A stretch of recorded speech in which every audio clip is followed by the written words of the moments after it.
Whether you're drawn to healing, coaching, or guiding others in their spiritual path, how to be Zen on a budget. I'm Binahtiyah from Aware Multimedia. I create digital marketing content for spiritual entrepreneurs. If you're a beginner entrepreneur, it's crucial to understand the essence of a thrifty spiritual business. It's not just about cutting costs. What I mean is, don't appear to be at a level as someone who has been doing this for years and years, unless you have a budget to sustain it. Craft a budget blueprint.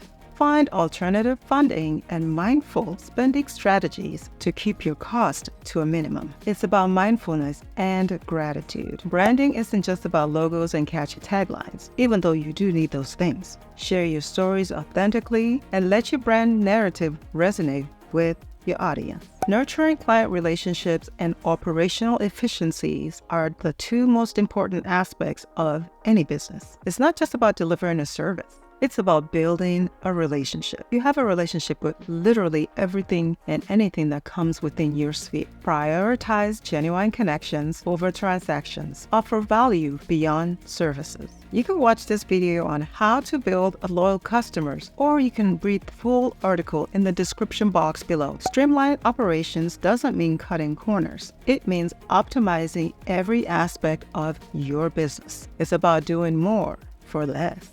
Optimize your workflow, embrace technology efficiency, and align with sustainable practices. If you made it to this part of the video, then you'll want to watch Tap into Your Spiritual Money Bag. It gives you deeper insights on embracing the law of attraction for financial prosperity. Remember, your journey is a blend of spirituality and business savvy acumen. Embrace simplicity, nurture authentic connections, and let digital strategies amplify your impact. Thank you for watching. Be sure to like, share, comment, and subscribe to this channel.